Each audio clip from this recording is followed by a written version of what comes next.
नमस्कार, वंदे मातरम प्यारे साथियों। मैं विक्रम वर्मा आपका तहे दिल से स्वागत करता हूं आपके अपने YouTube channel online study with Vikram पर। तो प्यारे साथियों, अगर आप कर रहे हो पटवार एग्जाम की तैयारी तो इस चैनल को कर लीजिए सब्सक्राइब, क्योंकि दोस्तों इस चैनल के माध्यम से आपको मिलेंगे निःशुल्क टेस्ट पटवार एग्जाम के। वो चाहे उत्कर्ष कोचिंग क्लास के हो, चाहे बूस्टर कोचिंग क्लास के हो, चाहे क्वालिटी एजुकेशन हो, CCI कोचिंग के हो, चाहे कलाम कोचिंग क्लासेस के हो। जी हाँ दोस्तों, निःशुल्क टेस्ट आपको मिलने वाले हैं। और आज हमारा छठा टेस्ट रहने वाला, यानी 6 नंबर का टेस्ट हमारा रहने वाला है दोस्तों। यानी इससे पहले हम 5 टेस्ट कर चुके हैं। 4 टेस्ट हमने कलाम कोचिंग क्लास के किए हैं, 1 टेस्ट हमने किसका किया है, CCI कोचिंग है बाड़मेर का किया है। और आज हमारा छठा मॉडल पेपर कह दीजिए या छठा टेस्ट कह दीजिए हमारा रहने वाला है। और इसकी PDF आपको कहां पर मिलेगी? हमारे Telegram channel online study with Vikram पर मिल जाएगी। जो भी साथी हमारे साथ जुड़ेगा उसकी तैयारी मैं आपको पहले ही बता देता हूं, शानदार, जानदार और मजेदार हो जाएगी दोस्तों। क्योंकि इतने टेस्ट हम करने वाले हैं, पूछो ही मत दोस्तों। कितने होंगे मुझे ही नहीं पता, लेकिन जब तक एग्जाम नहीं होगा तब तक हम निःशुल्क टेस्ट करने वाले हैं। तो चलिए आज की क्लास हम स्टार्ट करते हैं नई ऊर्जा, नई उमंग, नए मोटिवेशन के साथ। और आज का हमारा मोटिवेशन क्या है कि न पूछ कि मेरी मंजिल कहां है, अभी तो सफर का इरादा किया है। न हारूंगा हौसला चाहे कुछ भी हो जाए, ये मैंने किसी और से नहीं खुद से वादा किया है, खुद से वादा किया है। जी हां दोस्तों, चलेंगे पहले क्वेश्चन पर। तो देखिए पहला क्वेश्चन हमारा कौन सा रहेगा, मैथ रीजनिंग को छोड़कर। उसके बाद यानी 45 क्वेश्चन मैथ रीजनिंग के आते हैं। तो हमारा क्वेश्चन रहेगा क्वेश्चन नंबर 46। कौन सा रहेगा? क्वेश्चन नंबर 46 हमारा रहने वाला है दोस्तों। देखिए आपकी स्क्रीन पर क्वेश्चन नंबर 46। और जिसने भी यहां तक क्लास लगा ली है ना, अब उसको ये क्लास पूरी देखनी है। क्यों देखनी है दोस्तों? क्या पता क्वेश्चन कहां से आएगा, पहला क्वेश्चन आएगा या बीच से क्वेश्चन आएगा या अंत से क्वेश्चन आएगा। मैं इस क्लास की बात नहीं कर रहा, आप किसी भी चैनल पर लगाते हो तो पूरी क्लास जरूर देखा करो। तो देखिए क्वेश्चन नंबर 46 है कि हल्दी घाटी युद्ध को ने गोगुंदा का युद्ध नाम दिया था। यानी जो हल्दी घाटी का युद्ध हुआ था उसे गोगुंदा का नाम किसने दिया था, यह हमें बताना है। हमें 4 ऑप्शन दे रखे हैं। अबुल फजल दे रखा है, बंदायूनी दे रखा है, कर्नल जेम्स टोड दे रखा है और गोपीनाथ शर्मा में दे रखा है। सबसे पहले तो हमें यह पता होना चाहिए कि हल्दी घाटी का युद्ध कब हुआ था। ये तो मुझे पता है कि आप पटवार एग्जाम की तैयारी कर रहे हो तो आप सभी को पता होगा कि हल्दी घाटी का युद्ध कब हुआ था। 18 जून 1576 को हुआ था। सभी को पता होगा 18 जून 1576 को क्या होता है, हल्दी घाटी का युद्ध होता है। कौन सा युद्ध होता है? हल्दी घाटी का युद्ध होता है। कहां पर होता है? खमनोर के पास होता है। कहां पर होता है? खमनोर के पास ये हल्दी घाटी का युद्ध होता है दोस्तों। और एक यहां पर विद्वान ऐसे हैं जिन्होंने हल्दी घाटी युद्ध के बारे में क्या कहा था कि ये 18 जून को नहीं, 21 जून 1576 को हुआ था। 21 जून 1576 को हुआ था। ये बात कौन से विद्वान ने कही थी? तो ये बात कही थी गोपीनाथ शर्मा जी के द्वारा कही गई थी। किनके द्वारा कही गई थी दोस्तों? गोपीनाथ शर्मा जी के द्वारा कही गई थी कि हल्दी घाटी का युद्ध 18 जून 1576 को नहीं, 21 जून 1576 को हुआ था।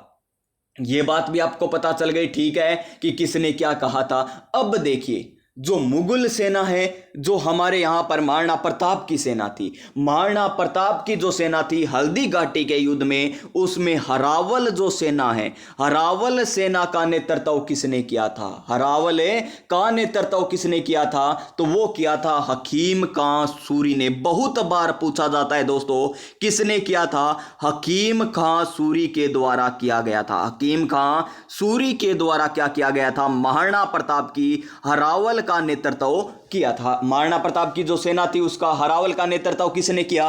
हकीम खां सूरी ने किया था। और जो मुगल सेना थी उसका हरावल का नेतृत्व किसने किया था? तो उसका नेतृत्व किया था जगन्नाथ कछवा ने। उसका किसने नेतृत्व किया था? जगन्नाथ कछवा ने किया था। जगन्नाथ कछवा ने उसका नेतृत्व किया था। कितनी बात मैंने बता दी। सबसे पहले बताई 18 जून को युद्ध होता है। गोपीनाथ शर्मा कहते हैं 21 जून को होता है। किसके पास होता है? खमनोर के पास होता है। हरावल सेना का नेतृत्व महाराणा प्रताप की सेना का किसने किया? हकीम खां सूरी ने किया था। मुगल सेना का नेतृत्व हरावल का किसने किया था? जगन्नाथ ने किया था। किसने किया था? जगन्नाथ ने किया था। अब देखिए, अब हम देखेंगे कि हल्दी घाटी का जो युद्ध हुआ था उनके संदर्भ में अनेकों नाम दिए गए। किसी ने कहा गोगुंदा का युद्ध कहा, किसी ने खमनोर का युद्ध कहा, किसी ने तो हल्दी घाटी का युद्ध ही कह दिया। तो प्यारे साथियों, कोई घबराने की जरूरत नहीं है। तो देखिए किस प्रकार हम याद करेंगे। गोगुंदा क्या है? दा। और दा किस में आ रहा है? इसमें दा है क्या? नहीं है। इसमें दा है क्या? नहीं है। इसमें दा है क्या? नहीं है। तो ये देखिए बंदायूनी, इसमें आ रहा है ना दा। तो गोगुंदा का युद्ध किसने कहा था? तो बंदायूनी ने कहा था। यानी इस क्वेश्चन का राइट आंसर हमारा ऑप्शन नंबर बी हो जाएगा। क्या हो जाएगा? ऑप्शन नंबर बी इस क्वेश्चन का राइट आंसर हो जाएगा। दोस्तों अब बात आती है कि अबुल फजल ने क्या कहा। अबुल फजल ने क्या कहा था? तो अबुल फजल ने क्या कहा था? अबुल फजल जी के द्वारा कहा गया खमनोर का युद्ध। क्या कहा गया?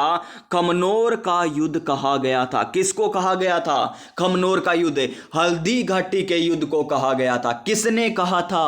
अबुल फजल ने कहा था। तो गोगुंदा का युद्ध किसने कहा था? बंदायूनी ने कहा था। कहा था ना? किसको कहा था? हल्दी घाटी के युद्ध को कहा। और कर्नल जेम्स टोड ने क्या कहा था? कर्नल जेम्स टोड ने इस युद्ध को हल्दी घाटी का ही युद्ध कहा था। क्या कहा था? हल्दी घाटी का युद्ध ही इसे कहा था। और गोपीनाथ शर्मा जी के द्वारा क्या कहा गया था? कि यह युद्ध 21 जून 1576 को हुआ था। 21 जून 1576 को हुआ था। अब बात पता चल गई ना दोस्तों। देखिए सारे ऑप्शन पता चल गए। अबुल फजल के बारे में पता चल गया, बंदायूनी के बारे में पता चल गया, कर्नल जेम्स टोड के बारे में पता चल गया, गोपीनाथ शर्मा के बारे में पता चल गया। अब कुछ बच्चों के दिमाग में, कुछ साथियों के दिमाग में, कुछ बहनों, कुछ भाइयों के दिमाग में आ रहा है कि सर एक हमने ये भी पढ़ा है कि मेवाड़ का मैराथन पढ़ा है सर हमने। तो मेवाड़ का मैराथन किसे कहते हैं? क्या हल्दी घाटी के युद्ध को कहते हैं? क्या मेवाड़ का मैराथन है?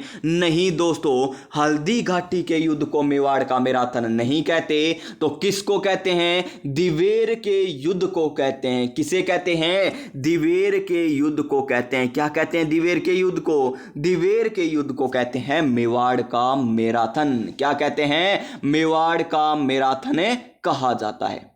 क्या कहा जाता है? मेवाड़ का मैराथन कहा जाता है। किसे कहा जाता है? दिवेर के युद्ध को कहा जाता है। तो मेवाड़ की थर्मोपोली, ये भी तो इंपॉर्टेंट है ना। मेवाड़ की थर्मोपोली, क्योंकि नाम एक समान है, कंफ्यूज नहीं होना। मेवाड़ की थर्मोपोली किसे कहा जाता है? मेवाड़ की थर्मोपोली किसे कहा जाता है? तो ये कहा जाता है हल्दी घाटी को। मेवाड़ की थर्मोपोली हल्दी घाटी को कहा जाता है। मेवाड़ का मैराथन दिवेर को कहा जाता है। गोगुंदा का युद्ध हल्दी घाटी को कहा जाता है। किसने कहा था? बंदायूनी ने कहा था। खमनोर का युद्ध किसे कहा जाता है? खमनोर का युद्ध भी हल्दी घाटी के युद्ध को कहा जाता है। किसने कहा था? अबुल फजल ने कहा था। पहला क्वेश्चन सभी को समझ में आ गया ना। अब चलेंगे हमारे नेक्स्ट क्वेश्चन पर, प्यारे से क्वेश्चन पर, क्वेश्चन नंबर 47 पर। क्या है क्वेश्चन? रणछोड़ भट्ट द्वारा लिखित राज प्रशस्ति किस भाषा की रचना है? किस भाषा की रचना है? कौन सी? रणछोड़ भट्ट द्वारा रचित या लिखित राज प्रशस्ति। तो यहां पर क्वेश्चन में से हमें क्वेश्चन में क्या पता चल गया कि राज प्रशस्ति किनके द्वारा लिखी गई? तो राज प्रशस्ति किनके द्वारा लिखी गई? रणछोड़ भट्ट के द्वारा लिखी गई। रणछोड़ भट्ट जी के द्वारा लिखी गई थी। क्या लिखी गई थी? राज प्रशस्ति लिखी गई थी। कौन सी भाषा में लिखी गई? तो ये लिखी गई थी संस्कृत भाषा में। कौन सी भाषा में लिखी गई दोस्तों? संस्कृत भाषा में लिखी गई थी। क्या लिखी गई थी? राज प्रशस्ति लिखी गई थी। किनके द्वारा लिखी गई? तो ये लिखी गई थी किनके द्वारा? रणछोड़ भट्ट जी के द्वारा लिखी गई। क्या लिखी गई? राज प्रशस्ति। कौन सी भाषा में? संस्कृत भाषा में लिखी गई थी। क्या लिखी गई थी? संस्कृत भाषा में। क्या? राज प्रशस्ति। पता चल गया ना। तो इस क्वेश्चन का राइट आंसर हमारा क्या हो जाएगा?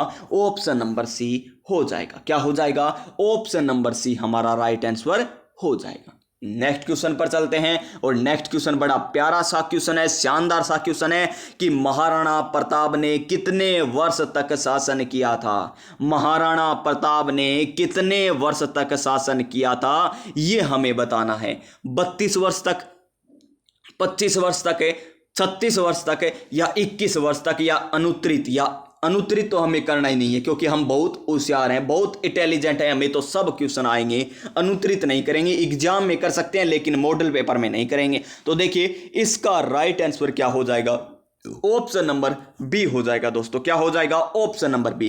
कब से लेकर कब तक शासन किया, तो 1572 से लेकर, 1572 से लेकर, आगे आपको पता नहीं है तो 25 जोड़ दीजिए, 25 जोड़ेंगे तो कितना आ जाएगा, 5 2 7, 7 और 2 9, यानी 1597 तक शासन किया था। यानी महाराणा प्रताप ने 1572 से लेकर 1597 तक क्या किया था, शासन किया था, शासन किया था। इनका जन्म कब होता है महाराणा प्रताप जी का, तो 9 मई 1540 को होता है। कहां पर होता है, कुंभलगढ़ दुर्ग में होता है। कहां पर होता है, कुंभलगढ़ दुर्ग में इनका जन्म होता है। ये क्वेश्चन भी समझ में आ गया। ऑप्शन नंबर क्या हो जाएगा, यहां पर हमारा राइट आंसर बी हो जाएगा। क्या हो जाएगा, ऑप्शन नंबर बी। सभी को समझ में भी आ रहा होगा, सभी को क्वेश्चन अच्छे भी लग रहे होंगे। तो दोस्तों आज हमारी हिस्ट्री के क्वेश्चन जाते हैं क्योंकि इस टेस्ट के टॉपिक में हिस्ट्री दे रखी थी, बाकी सब्जेक्ट कम थे। हिस्ट्री करेंगे हम, कंप्यूटर भी करेंगे, हिंदी भी करेंगे, इंग्लिश भी करेंगे, इंडिया जीके भी करेंगे, पॉलिटी भी करेंगे, सब करेंगे। लेकिन यहां पर आज राजस्थान हिस्ट्री के क्वेश्चन आपको ज्यादा देखने को मिलेंगे। अब देखिए नेक्स्ट क्वेश्चन, ने सिंगोली यानी बांसवाड़ा के युद्ध में मोहम्मद बिन तुगलक की सेना को पराजित किया था। किसने पराजित किया था ये हमें बताना है दोस्तों। किसने पराजित किया था, किसको पराजित किया, मोहम्मद बिन तुगलक को। मोहम्मद बिन तुगलक को पराजित किया था। किसने किया था, तो देखिए यहां पर option number A Ratan Singh देर का है, option number B Rana Hamir देर का है, option number C Rana Lakha देर का है और option number D Jetar Singh देर का है। Option number D Jetar Singh हमें देर का है। तो इस क्वेश्चन का राइट आंसर क्या हो जाएगा हमारा, ऑप्शन नंबर बी हो जाएगा। सिंगोली जो कहां पर है, बांसवाड़ा में। सिंगोली का युद्ध किन किन के मध्य हुआ था, मोहम्मद बिन तुगलक और राणा हमीर के मध्य हुआ था। इसमें किसकी विजय हुई थी, राणा हमीर की विजय हुई थी। राणा हमीर की विजय हुई थी। और राणा हमीर है, इनको क्या कहा जाता है, मेवाड़ का उदारक कहा जाता है। क्या कहा जाता है, मेवाड़ का उदारक भी इन्हें कहा जाता है। पूछ ले एग्जामिनर आपसे कि मेवाड़ का उदारक किसे कहते हैं। मेवाड़ का उदारक किसे कहते हैं, तो वो हमीर को कहते हैं। विषम घाटी पंचानन की संज्ञा किसे दी गई है, विषम घाटी पंचानन की भी संज्ञा किसे दी गई है, विषम घाटी पंचानन की संज्ञा भी राणा हमीर को दी गई है। कौन से अभिलेख में दी गई है, कौन से कहां पर की गई है, तो राणा कुंभा की कीर्ति स्तंभ प्रस्तुति में विषम घाटी पंचानन की संज्ञा दी गई है। विषम घाटी पंचानन की संज्ञा दी गई है किनको, राणा हमीर को दोस्तों। तो इस क्वेश्चन का right answer option number B हो जाएगा। वैसे पूरी व्याख्या आपको मैंने करवा रखी है, अब ज्यादा व्याख्या कराने की जरूरत भी नहीं है, लेकिन फिर भी प्यारे साथियों जो नए साथी हैं उनको भी पता चले कि हम व्याख्या सहित कर रहे हैं, सब कुछ मैटर। तो नेक्स्ट क्वेश्चन पर चलते हैं। हाँ, हालांकि ये जो सीसीआई कोचिंग है ना, सीसीआई कोचिंग, इसका जो पेपर हम जो करते हैं ना, थोड़ा सा इजी टू मॉडरेट है। क्या है, इजी टू मॉडरेट देखने को मिलेगा आपको, इजी टू मॉडरेट देखने को मिलता है।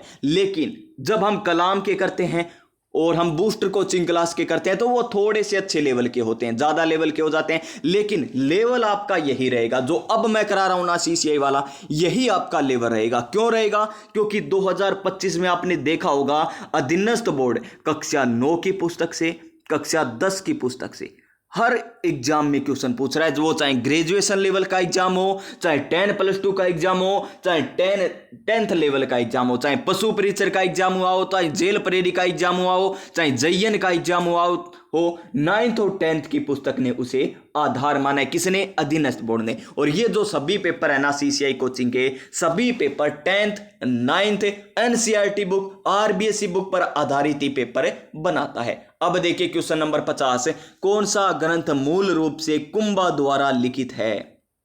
कौन सा ग्रंथ है मूल रूप से कुंभा द्वारा लिखित है, चंडी शतक, गीत गोविंद, संगीत रत्नाकर, संगीत मीमांसा। तो इसका राइट आंसर क्या होगा दोस्तों? इसका राइट आंसर हमारा हो जाएगा ऑप्शन नंबर डी, संगीत मीमांसा। क्या हो जाएगा? संगीत मीमांसा हो जाएगा हमारा राइट आंसर, जो किनके द्वारा लिखित है? राणा कुंभा के द्वारा लिखित है, राणा कुंभा के द्वारा लिखित है। Option number D right answer हो जाएगा, option number D right answer हो जाएगा। और आपको पता है कि राणा कुंभा की उपाधियां क्या क्या थी? क्या क्या थी? महाराजा धीराज, दान गुरु, राजगुरु, चाप गुरु, हाल गुरु, अभिनव भट्टाचार्य। ये इंपॉर्टेंट है,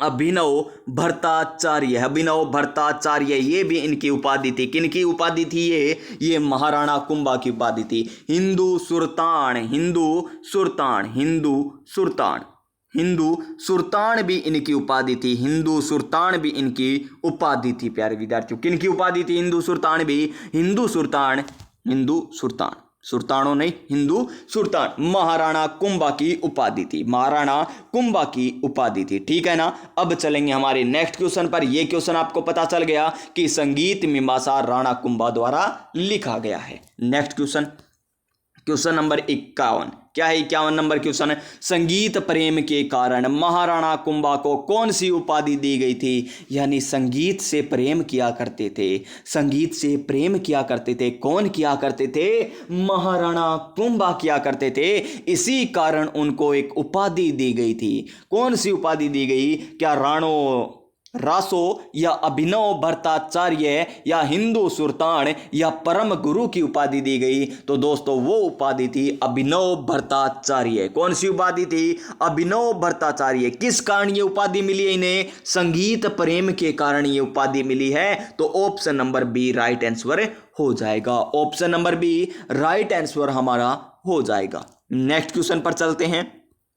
नेक्स्ट क्वेश्चन, क्वेश्चन नंबर 52। देख लीजिए दोस्तों, अब मुझे पता है क्योंकि लगातार क्वेश्चन चलते हैं तो सभी के मन में आने लग जाता है कि हिस्ट्री के क्वेश्चन आ रहे हैं, एक ही राजवंश से आ रहे हैं। देखिए आगे क्वेश्चन आएंगे, ये देखिए हिंदी के क्वेश्चन भी आएंगे। जो कल हमने पेपर किया था उसमें हिस्ट्री के क्वेश्चन बहुत ही कम थे, इसीलिए तो मैं कहता हूं सभी पेपर आपको लगाने हैं। अगर आप जुड़ चुके हो ना हमारे चैनल के साथ तो सभी लगाइए, चाहे 2 गुना करके लगा लो प्यारे साथियों, लगा लीजिए बस सभी पेपर, ताकि आपको पता चल सके कि क्वेश्चन किस प्रकार आएंगे। लेवल भी बढ़ेगा, तब मैं प्यारे साथियों कलाम कोचिंग क्लास के लेकर आ जाऊंगा, उत्कर्ष क्लासेज के लेकर आ जाऊंगा। ये लेवल आपके लिए एकदम सही रहेगा। ये इसी आधार पर आपको क्वेश्चन भी पूछे जाएंगे। देख लेना दोस्तों, आपने देखा भी होगा 2025 में किस प्रकार ट्रेंड रहा है अधीनस्थ बोर्ड का। पहले कांग्रेस की सरकार थी ना, कांग्रेस की, तब अधीनस्थ बोर्ड स्टैंडर्ड के पेपर बनाता था। लेकिन आलोक राज जी जब से आए, पेपर का स्तर आपने देखा होगा अधीनस्थ बोर्ड का, किसी पेपर में ऐसा नहीं रहा आलोक राज जी के समय कि ऐसा कह दिया हो कि अधीनस्थ बोर्ड ने पेपर बनाए। नहीं, आरपीएससी का नाम चल रहा है वर्तमान में। तो देखते होंगे पेपर तो सभी आरपीएससी का ट्रेंड किस प्रकार चल रहा है वर्तमान में। पेपर बनाने में इस प्रकार के क्वेश्चन निकल कर आते हैं। आपने कोई टॉपिक इतनी गहराई से पढ़ रखा है, मान लीजिए लोक देवता भी पढ़ रखा है ना, तो भी आप सोचने पर मजबूर हो जाओगे इसमें आएगा क्या। इस लेवल के आरपीएससी अब पेपर बना रहे, लेकिन अधीनस्थ बोर्ड बिल्कुल नॉर्मल चल रहा है। देखिए 52 नंबर क्वेश्चन, सत्य कथन बताना है। क्या बताना है? सत्य कथन हमें बताना है। और इस प्रकार के क्वेश्चन तो बड़े आसान होते हैं। सत्य कथन बता दीजिए दोस्तों। सीवी वेद ने बप्पा रावल की तुलना चार्ल्स मार्टेल से की थी। बप्पा रावल की तुलना चार्ल्स मार्टेल से किसने की थी? सीवी वेद ने की थी। क्या ये बात सत्य है? मुझे तो बिल्कुल सत्य लग रही है दोस्तों। तो ये क्या हो जाएगा? हमारा सत्य हो जाएगा। फिर देखिए नेक्स्ट, बप्पा रावल ने नागदा को राजधानी बनाया था। बप्पा रावल ने नागदा को राजधानी बनाया था। ये बात भी मुझे बिल्कुल सही लग रही है कि बप्पा रावल ने नागदा को क्या बनाया था? अपनी राजधानी बनाया था, अपनी राजधानी बनाया था।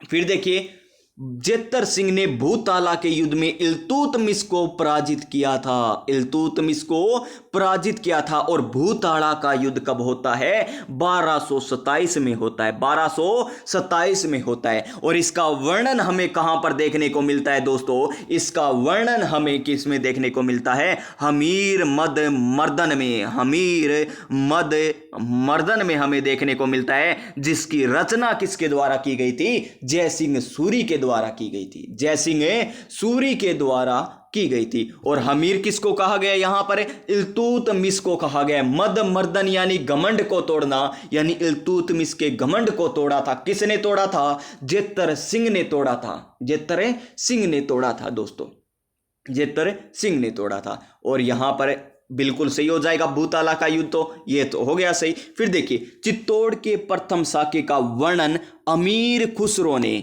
अपने ग्रंथ खजाइन उल फतूह में किया है। बिल्कुल सही है जी। और चित्तौड़ का प्रथम साका कब होता है? 1303 में होता है। और वैसे हम बात करें राजस्थान का प्रथम साका कौन सा माना जाता है? जो 1301 में हुआ था। कौन सा हुआ था? रणथंभौर का जो साका हुआ था, जिसमें हमीर देव चौहान और रंगा देवी, हमीर देव चौहान ने तो केसरिया धारण किया था और रंगा देवी ने जौहर किया था, तो वो क्या बन गया? साका बन गया। और जो 1303 में चित्तौड़ का जो प्रथम साका हुआ था, जिसमें रतन सिंह ने तो केसरिया धारण किया था और पद्मिनी ने क्या किया था? जौहर किया था। पद्मिनी ने क्या किया था? जौहर किया था, जिसका वर्णन कहां पर देखने को मिलता है? अमीर खुसरो के ग्रंथ खजाइन उल फतूह में आपको देखने को मिलेगा। और बप्पा रावल ने नागदा को राजधानी बनाया, साथ ही साथ कैलाशपुरी में एकलिंग जी का क्या बनाया था? मंदिर भी बनाया था। और एकलिंग जी क्या है? गुहिल वंश के क्या है? कुल देवता माने जाते हैं। कुल देवता एकलिंग, एकलिंग जी, एकलिंग जी को कौन से राजवंश के कुल देवता माने जाते हैं? तो गुहिल राजवंश के कुल देवता माने जाते हैं। गुहिल वंश के क्या माने जाते हैं? कुल देवता माने जाते हैं। और बप्पा रावल को और क्या कहते थे? काल भोज भी कहा जाता था। बप्पा रावल को काल भोज भी कहा जाता था दोस्तों, तो ये बात आपको पता चल गई होगी। और यहां पर चित्तौड़ को जीत लिया था। किसने जीता था? अलाउद्दीन खिलजी ने। कब जीता? 1303 में जीता था। और यहां पर चित्तौड़ का नाम क्या कर दिया गया था? खिजराबाद कर दिया गया था। क्या कर दिया गया था? चित्तौड़ का नाम खिजराबाद कर दिया गया था। और यहां का शासक किसे नियुक्त कर दिया? शासक यहां पर नियुक्त किया खिजर खां को। किसे नियुक्त कर दिया था? खिजर खां को यहां का शासक नियुक्त कर दिया गया था। और यहां पर जो रतन सिंह थे, जिन्होंने केसरिया धारण किया था ना, उनके सेनापति कौन थे? गोरा और बादल है। गोरा और बादल थे प्यारे साथियों उनके सेनापति। आगे सारी बात समझ में यहां पर, यानी यहां पर चारों के चारों कथन हमारे सत्य हो जाएंगे। ऑप्शन नंबर डी हमारा राइट आंसर हो जाएगा। Option number D right answer हो जाएगा। क्वेश्चन नंबर 53 क्या है? गोहिल शासक कौन है जिन्हें मेवाड़ का उदारक कहा जाता है? मैंने बताया था मेवाड़ का उदारक विषम घाटी पंचानन की संज्ञा तो राणा हमीर को दी गई है। Option number D right answer हो जाएगा। Option number D right answer हो जाएगा। नेक्स्ट क्वेश्चन, कवि बांधव की उपाधि धारण करने वाले चौहान राजा कौन थे? देखिए, गोहिल आ गए, अब चौहान आ गए। तो कवि बांधव की उपाधि धारण करने वाले चौहान राजा कौन थे? तो देखिए यहां पर हमें ऑप्शन दे रखे हैं, अर्णोराज, अजयराज, विग्रहराज चतुर्थ या पृथ्वीराज तृतीय। तो इस क्वेश्चन का राइट आंसर क्या होगा दोस्तों? इस क्वेश्चन का राइट आंसर क्या हो जाएगा? इसका राइट आंसर हो जाएगा विग्रहराज चतुर्थ। क्या हो जाएगा दोस्तों? इस क्वेश्चन का राइट आंसर हमारा ऑप्शन नंबर सी हो जाएगा। क्या हो जाएगा? Option number C right answer हो जाएगा, विग्रहराज चतुर्थ, जिन्हें क्या कहा गया है? कवि बांधव की उपाधि दी गई है। कवि बांधव की उपाधि दी गई है। किन्हें दी गई है कवि बांधव की उपाधि? तो विग्रहराज चतुर्थ को दी गई है। और विग्रहराज चतुर्थ की और बात करें हम, और इन्हें क्या है उपाधियां दी गई है, और इन्हें क्या किया गया है विग्रहराज चतुर्थ के बारे में और जानकारी देखें तो इन्होंने क्या किया था? अजमेर में क्या किया था? एक प्यार साथियों स्कूल की स्थापना की थी। एक स्कूल या पाठशाला की स्थापना की थी, संस्कृत पाठशाला की। कहां पर है? अजमेर में। जिसे किसने तोड़वा दिया था? कुतुबुद्दीन ऐबक ने तोड़वा दिया था। और वहां पर क्या बना दिया था? 2.5 दिन का झोंपड़ा बना दिया था। 2.5 दिन का झोंपड़ा बना दिया था। और कवि बांधव की उपाधि विग्रहराज चतुर्थ को किसने दी थी? यह भी तो आपको पता होना चाहिए ना।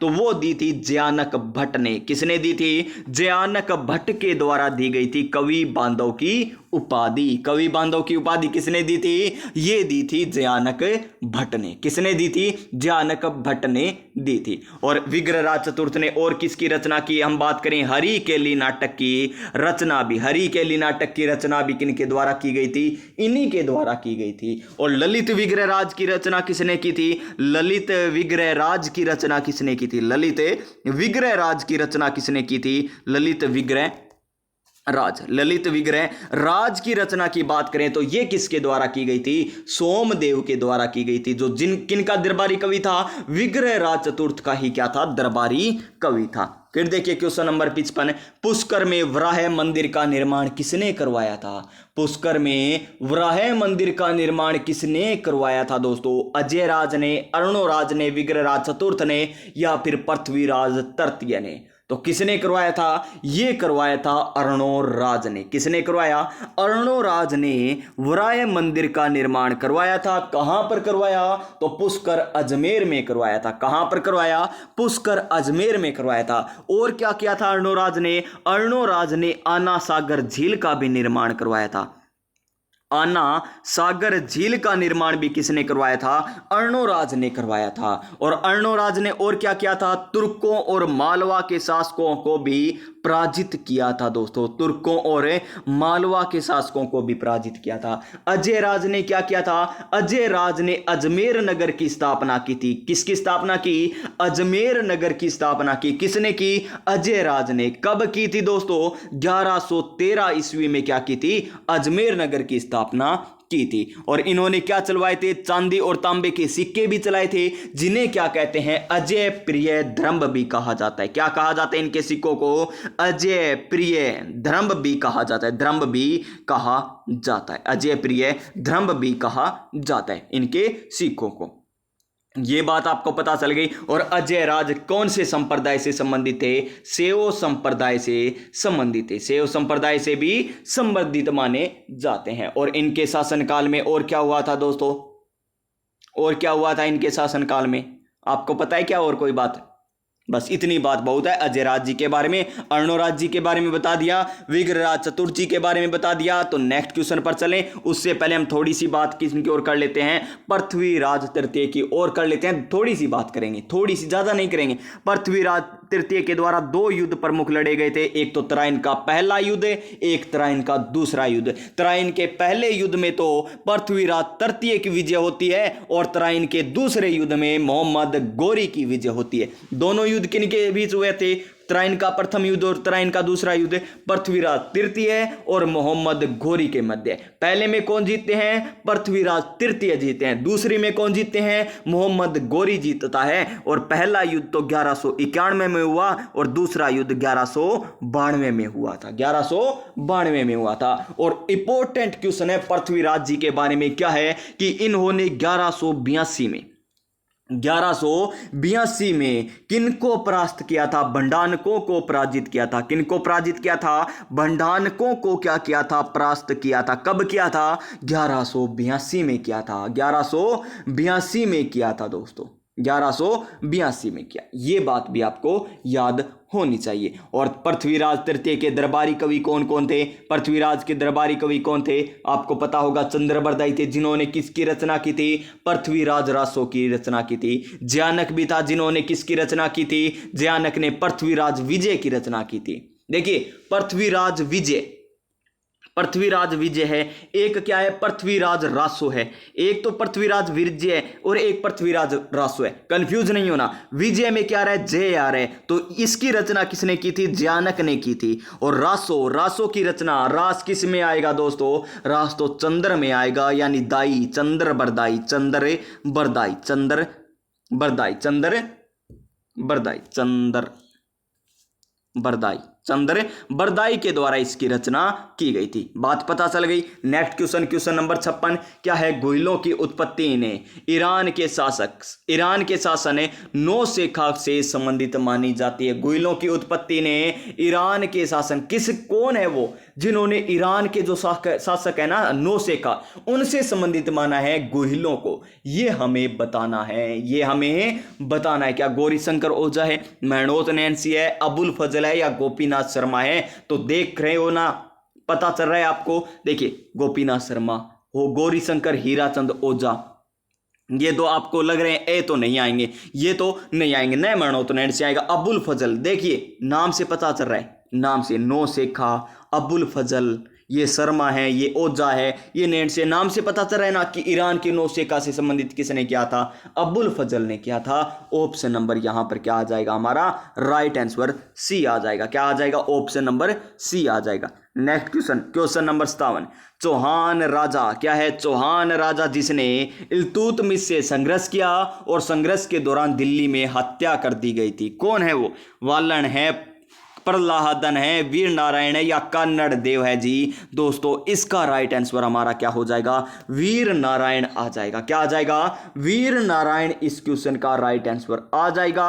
Option number C, option number C right answer हो जाएगा। Next question, question number 58, Hammir Hath, Hath किसने की थी, हट तो हनुमान जी ने की थी ना कि मैं तो इस चंद्रमा को खा कर रहूंगा, कहा था ना, हट की थी ना, चंद्रमा को खाऊंगा या सूरज को खाऊंगा, किसी को खाओ, हट तो की थी ना, यानी चंद्रमा को खाने की हट की थी। तो हमीर हट चंद्र यानी चंद्रमा को खाने की यानी option number B right answer हो जाएगा। Option number B right answer हो जाएगा। हमीर रासो जोधराज की रचना है और हमीर महाकाव्य, हमीर महाकाव्य जो महान होगा उसकी नैन कैसे होंगे, अच्छे होंगे ना। तो हमीर महाकाव्य की रचना नैन चंद्र सूरी के द्वारा की गई, हमीर हट की रचना चंद्रशेखर के द्वारा की गई, हमीर रासो की रचना जोधराज के द्वारा की गई और सारंगधर के द्वारा किसकी रचना की गई थी।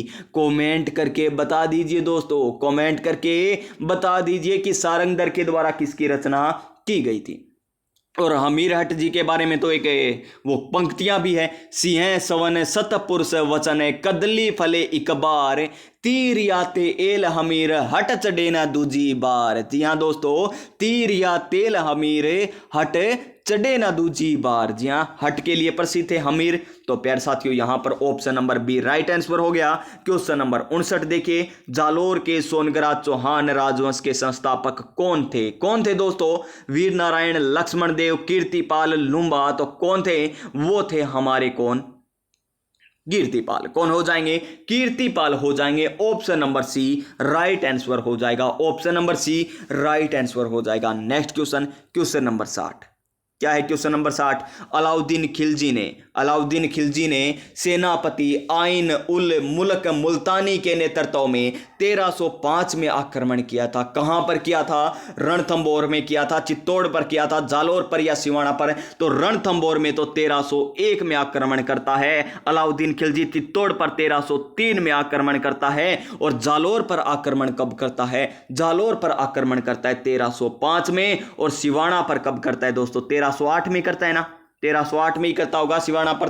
तो इसका राइट आंसर हमारा ऑप्शन नंबर सी हो जाएगा। और मैं पहले ही बता देता हूं दोस्तों, मुझसे कोई गलती हो जाए ना, कोई सन गलत बता देता हूं, कोई आंसर गलत बता देता हूं, आप कमेंट करके जरूर बता दिया करो कि सर आपने ये गलत बता दिया, ताकि मुझे भी पता चल जाए और नेक्स्ट कोई क्लास अन्य कोई साथी देखता है ना, उसे भी पता चल जाए कि सर ने, छोटे भाई ने, बड़े भाई ने हमें ये गलत बता दिया था और कमेंट में सही आंसर भी दे रखा है, ताकि वो बच्चा, वो अभ्यर्थी पॉइंट 2 नंबर से न रह जाए, पॉइंट 1 नंबर से न रह जाए या 1 नंबर से न रह जाए। क्योंकि एक क्वेश्चन की अहमियत तुम क्या जानो रमेश बाबू, उससे पूछिए जो पॉइंटों से रह गया हो, फाइनल डॉक्यूमेंट वेरिफिकेशन के बाद रह गया हो, उनसे जाकर पूछिएगा दोस्तों। Next question, question number 61, Chauhan राजा ने अपनी रानी सोमल दे के नाम से सिक्के चलवाए थे, अपनी रानी सोमल दे के नाम पर सिक्के चलवाए थे। तो वो कौन थे, अजय राज थे। कौन थे,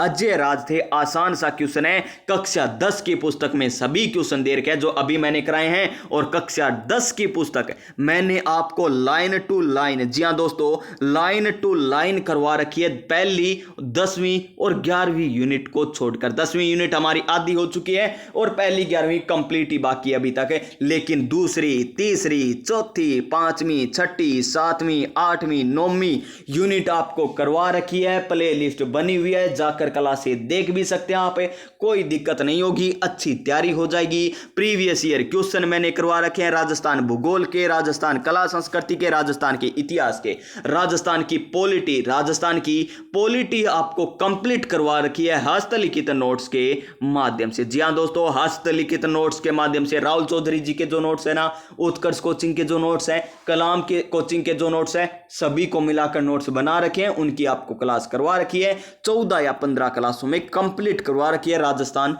पॉलिटी। क्लासें देख लीजिए, प्ले लिस्ट बनी हुई है। नेक्स्ट क्वेश्चन क्या है? नेक्स्ट क्वेश्चन, चौहान राजा के दरबार में देवबोध धर्मघोष नामक विद्वान थे।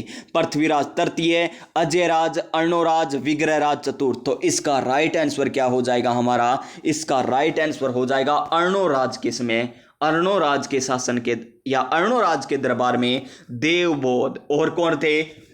धर्मघोष। देवबोध और धर्मघोष क्या थे? यहां पर विद्वान रहा करते थे, यहां पर विद्वान रहा करते थे। Option number C right answer हो जाएगा। Next question, question number 63, Delhi जीतकर दिल्ली शिवालिक स्तंभ लेख लिखवाने वाले चौहान राजा थे। दिल्ली जीतकर दिल्ली शिवालिक स्तंभ लेख लिखवाने वाले चौहान राजा कौन थे? क्या पृथ्वीराज तृतीय थे, या अजयराज थे, या अर्णोराज थे, या विग्रहराज चतुर्थ थे? अर्णोराज के बारे में कंप्लीट पढ़ चुके, हम पढ़ चुके हैं ना, और विजयराज नहीं, अजयराज जी के बारे में सब कुछ पढ़ चुके हैं।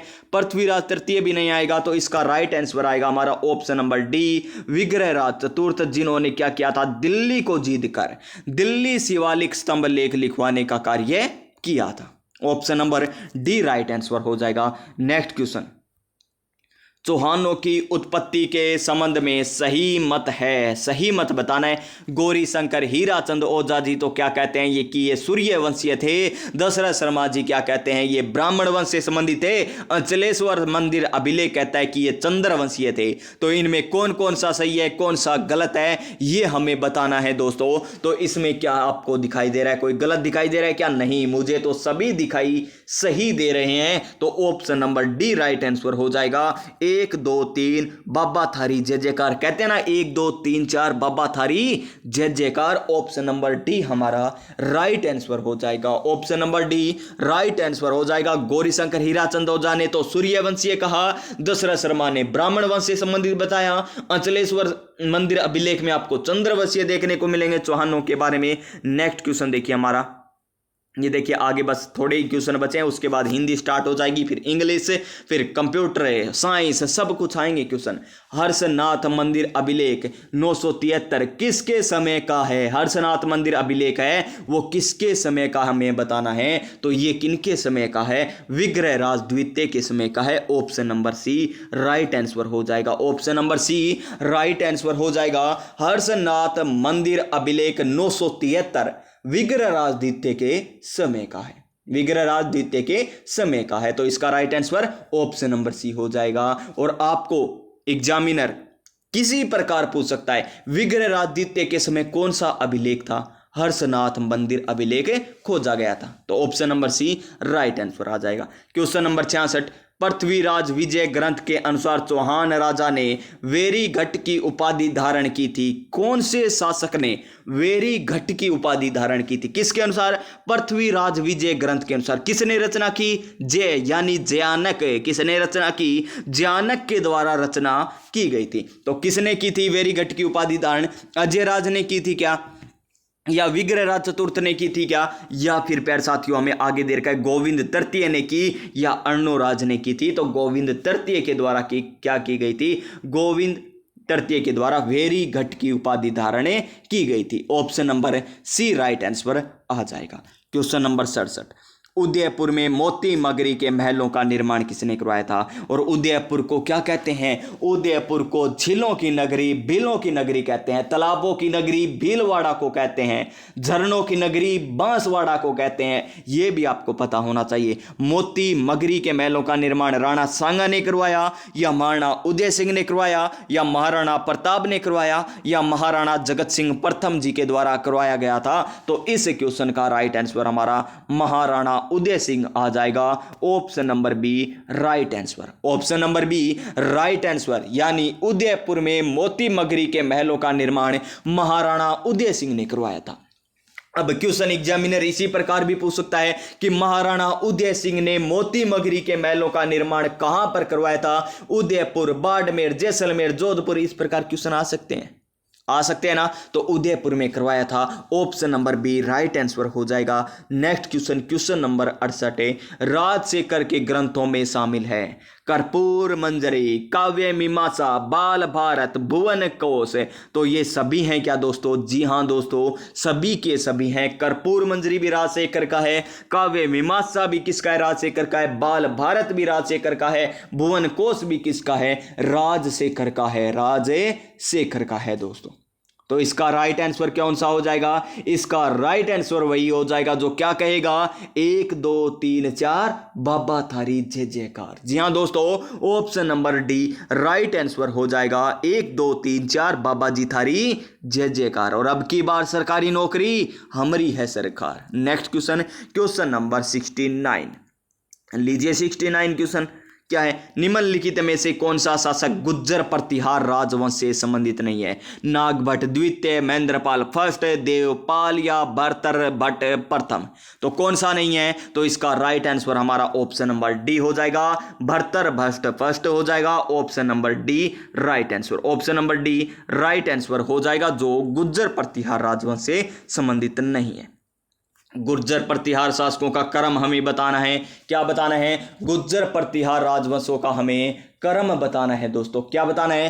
क्रम बताना है। भोज द्वितीय पहले आए थे, नागभट्ट द्वितीय आए थे, राज्यपाल आए थे या महिपाल? तो राज्यपाल तो आएंगे सबसे लास्ट में, यानी 3 नंबर आएगा सबसे लास्ट में। 3 नंबर आएगा सबसे लास्ट में। यहां 4 दे रखा है, यहां 1 दे रखा है, यहां 4 दे रखा है, यहां 1 दे रखा है। 3 नंबर आएगा सबसे लास्ट में। 3 नंबर क्या आएगा? सबसे लास्ट में आएगा। तो इसे दे दीजिए 4 number.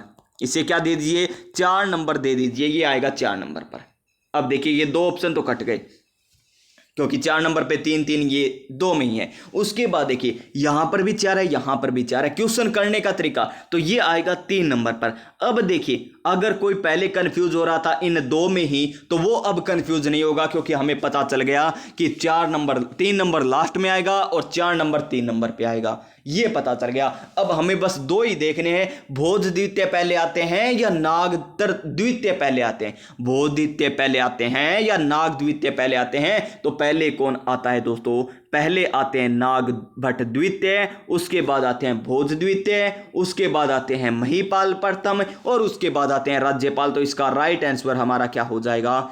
Option number A right answer हो जाएगा। Option number A right answer हो जाएगा। 2 1 4 3 right answer. Next question, Mandore के प्रतिहार माने जाते हैं। मंडोर के जो प्रतिहार हैं वो क्या माने जाते हैं? क्षत्रिय, वैश्य, शूद्र, ब्राह्मण। क्या माने जाते हैं मंडोर के प्रतिहार? तो क्षत्रिय माने जाएंगे। आसान सा क्वेश्चन है, बिल्कुल सा।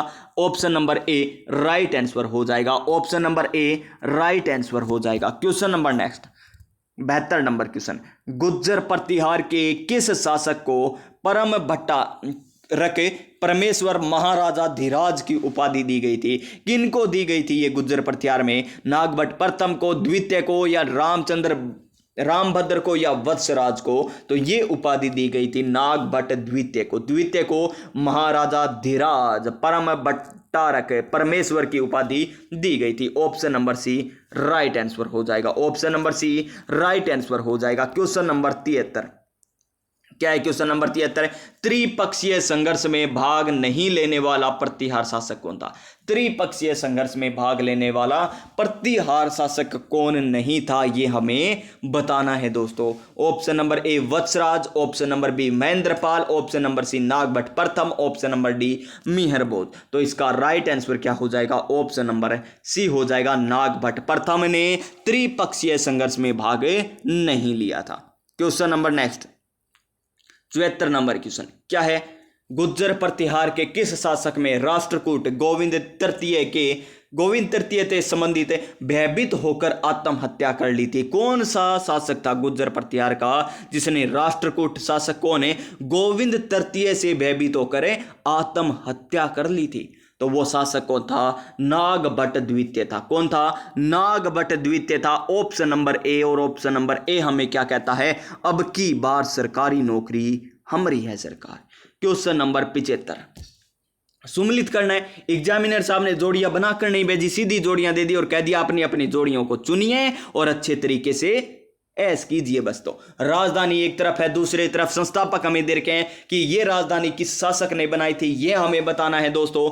ऑप्शन नंबर ए में देखिए मंडोर, फिर बी में ऑप्शन नहीं है, ये कथन दे रखे हैं। ए में मंडोर है, मेड़ता है, फिर कन्नौज हमें दे रखा है। तो मंडोर को राजधानी तो रज्जिल बनाता है, मंडोर को राजधानी रज्जिल बनाता है, मेड़ता को नागभट्ट प्रथम बनाता है, कन्नौज को नागभट्ट द्वितीय बनाता है। यानी इसका राइट आंसर आएगा 2-1-3। 2-1-3 राइट आंसर हो जाएगा। किस में दे रखा है? 2-1-3 ऑप्शन नंबर डी में दे रखा है। 2-1-3 option number D right answer हो जाएगा। Option number D right answer हो जाएगा। अब देखिए नेक्स्ट क्वेश्चन, हिंदी के क्वेश्चन आ गए। नंबर 1 का क्वेश्चन क्या है? निम्नलिखित में से गलत संधि विच्छेद है। आज संधि टॉपिक है हमारा इसमें, तो संधि विच्छेद बताना है। तो देखिए जगत गुरु, क्या क्या लिख रखा है? जगत धन गुरु, जगत धन गुरु। तो इसका पहला ही गलत हो गया, क्योंकि जगत ऐसे नहीं मंडेगा। तो किस प्रकार लिखा जाएगा? जगत इस प्रकार लिखा जाएगा। नीचे ये आएगा प्यारे साथियों, हल चिन्ह भी आएगा, यहां पर नहीं दे रखा, तो ये तो गलत हो गया। फिर देखिए वार्तालाप, वार्ता धन आलाप बिल्कुल सही है। मत धन एके, मतेक्य बिल्कुल सही है। पितर धन इच्छा, पितृच्छा बिल्कुल सही है। तो इसमें गलत कौन सा है? हमारा ऑप्शन नंबर ए गलत है। इस क्वेश्चन का राइट आंसर ऑप्शन नंबर ए हो जाएगा। क्वेश्चन नंबर 77 किस शब्द का संधि विच्छेद अशुद्ध है? अशुद्ध बताना है दोस्तों, तो बता दीजिए अशुद्ध। ये लीजिए आपकी स्क्रीन पर अशुद्ध।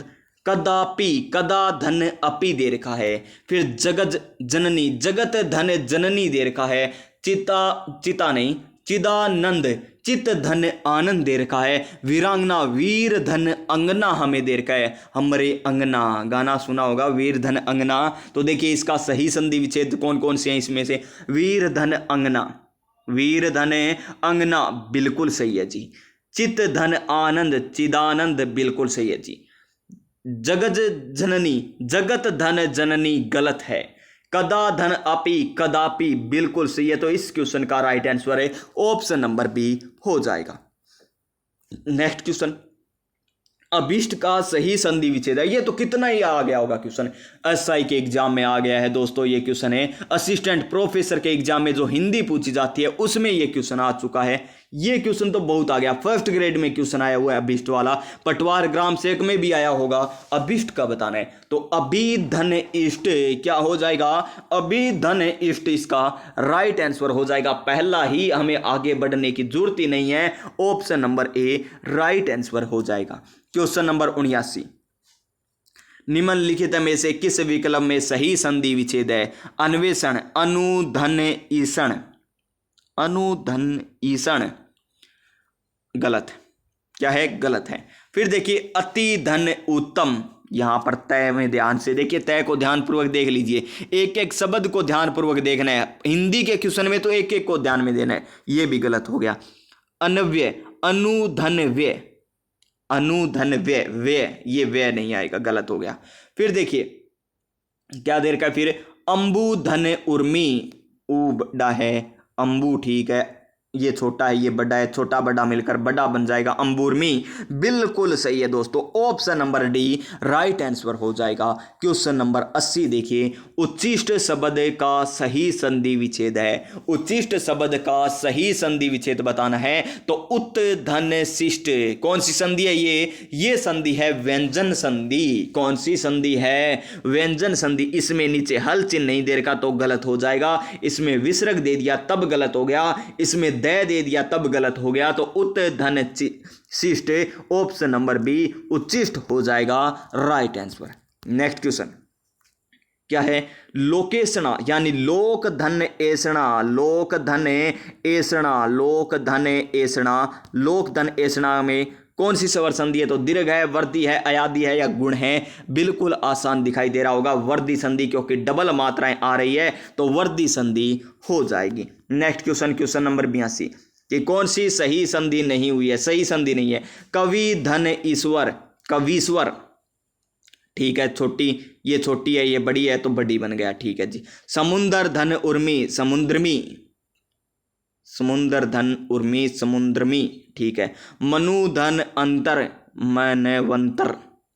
पितर धन अनुमति, पित्रानुमति, पितर धन अनुमति, पित्रानुमति। तो इसका राइट आंसर भी यही हो जाएगा जो हमें गलत दे रखा है दोस्तों, option number D right answer हो जाएगा, पित्रानुमति आएगा राइट आंसर। नेक्स्ट क्वेश्चन, निम्न में से कौन सा संधि शब्द सही है, सही बताना है। गुरुपदेश, षडमूर्ति, षटमूर्ति, उच्छृंगल, मिष्टान, तो ये तो गलत हो गया।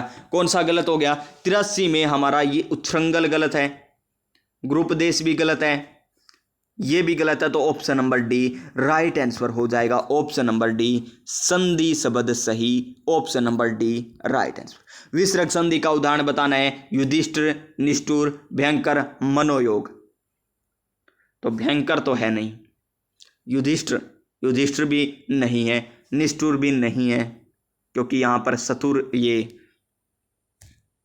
तो मनोयोग, मन धन योग, मन धन योग, ऑप्शन नंबर यहां पर डी राइट आंसर हो जाएगा। संस्कृत शब्द में संधि बतानी है। संस्कृत में सम धन करते, सम धन कृत, सम धन कृत कहाँ पर है? आपको दिखाई दे रहा होगा ऑप्शन नंबर बी में, क्योंकि यहाँ पर हल चिन्ह नहीं है, यहाँ पर संस दे दिया, यहाँ सम तो दे दिया लेकिन संकृत दे दिया साथ में, गलत हो गया, option number B right answer हो जाएगा। नेक्स्ट क्वेश्चन देखिए, हमें करना है मिलान, सुमिलित करना है, कर दीजिए फटाफट, कोई दिक्कत नहीं है। खगेश, सहोदर, प्रेक्षक है, ये देखिए दिग देवता, वाग देवी, तन्मय, ये तो व्यंजन संधि के उदाहरण हो जाएंगे। यहाँ पर डबल मात्रा आ रही है तो वर्दी संधि के उदाहरण हो जाएंगे।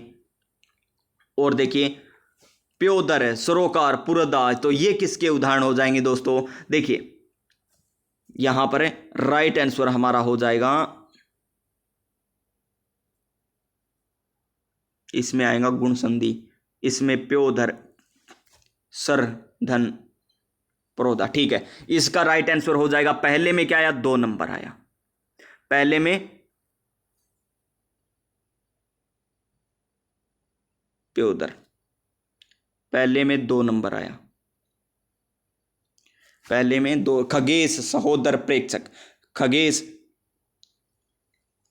पहले में 2 नंबर आया है, ठीक है, दूसरे में 3 नंबर आया है, फिर आया है हमारा 4 नंबर, फिर आया 1 नंबर, 2 3 4 1, ये तो किसी ऑप्शन में ही नहीं है। 2 3 4 1, 2 3 4 1। प्यारे साथियों, पहला ही ऑप्शन है, मैं कब का देख रहा हूं कि ये ऑप्शन भी नहीं है, मिला हमने दिया है सही लेकिन ऑप्शन में नहीं है, लेकिन पहला ही ऑप्शन दे रखा है 2 3 4 1, option number A right answer हमारा हो जाएगा, option number A right answer हो जाएगा। अब 87 से लेकर 91 तक पैसेज दे रखा है, पैसेज को अच्छी तरह पढ़ लीजिए। यहां पर स्क्रीनशॉट भी आप ले सकते हैं, चैनल पर जाकर, टेलीग्राम चैनल पर जाकर पीडीएफ भी डाउनलोड कर सकते हैं। और उसके बाद ये देखिए, यहां से स्क्रीनशॉट और लेना चाहो तो ले लीजिए प्यारे दोस्तों, यहां से अभी ये लीजिए और उसके बाद ये लीजिए एक और पैसेज नहीं, एक और पैराग्राफ, ये लीजिए, हो गया स्क्रीनशॉट। अब देखिए मैं आपको आंसर बता देता हूं, क्वेश्चन नंबर 87 का क्या आएगा।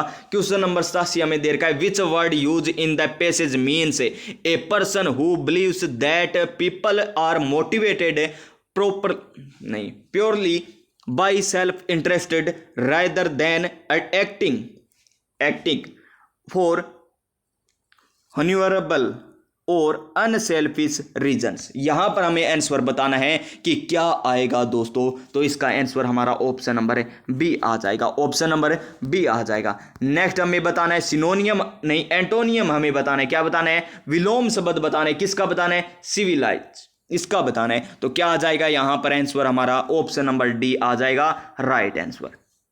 नेक्स्ट क्वेश्चन देखिए, how can we make the word a better place according to the author, यानी यहां पर बेटर प्लेस बताना है, तो इसका राइट आंसर हमारा क्या हो जाएगा? इसका राइट आंसर हो जाएगा by reaching to over pure nature, option number D right answer हो जाएगा, option number D right answer हो जाएगा। Next question, question number 90, which among the following is not one of the corrective implicated by the author. और प्यारे साथियों यहाँ पर right answer हमारा क्या हो जाएगा, ऑप्शन नंबर सी हो जाएगा, love of oneself. Option number C right answer.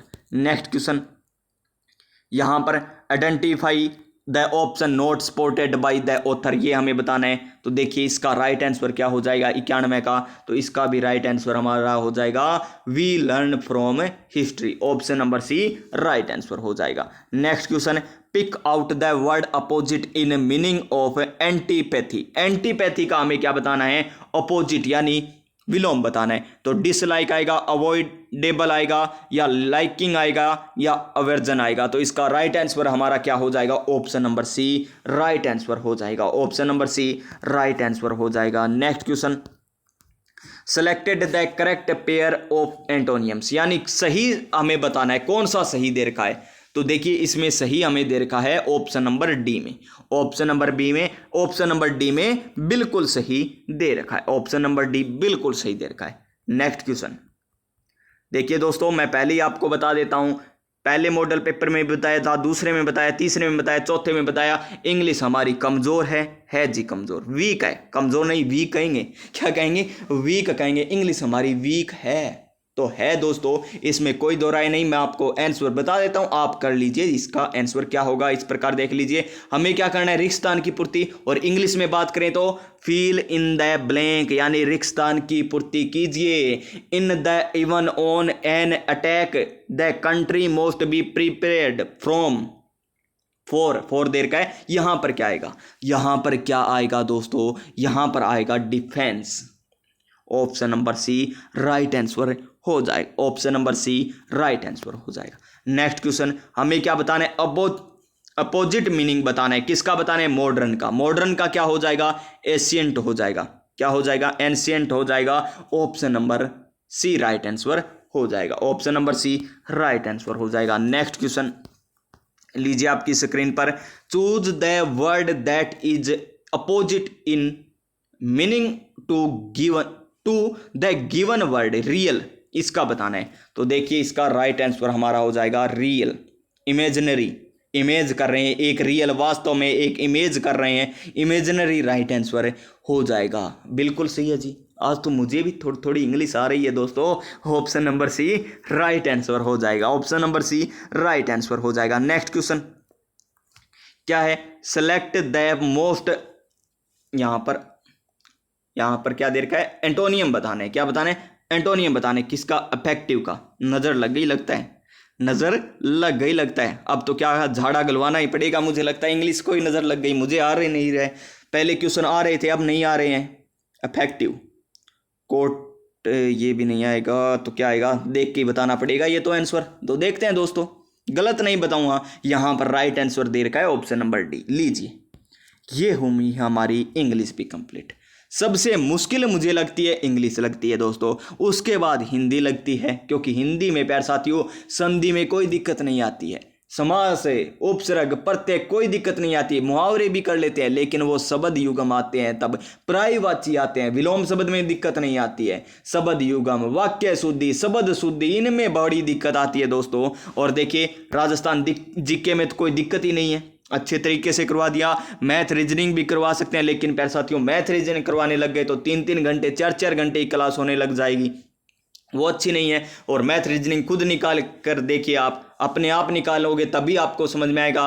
और देखिए साइंस भी हम कर लेंगे, कंप्यूटर भी अच्छे तरीके से करा दूंगा, कोई दिक्कत नहीं है। इंडिया जीके भी अच्छे तरीके से करवा दिया जाएगा, कोई दिक्कत नहीं रहेगी हमारी। यहाँ पर देखिए कल हम ये करेंगे नेक्स्ट पार्ट में। देखिए कौन से क्वेश्चन से लेकर क्वेश्चन नंबर हमारा रहेगा, कल पहला रहेगा यहाँ से 98 नंबर क्वेश्चन से करेंगे और 150 नंबर क्वेश्चन तक करने वाले हैं। ये हमारा मॉडल पेपर हो जाएगा। और फिर हम कौन सा करेंगे, कलाम का करें या उत्कर्ष का करें, बूस्टर का करें, क्वालिटी का करें, देखते हैं कौन सा करते हैं।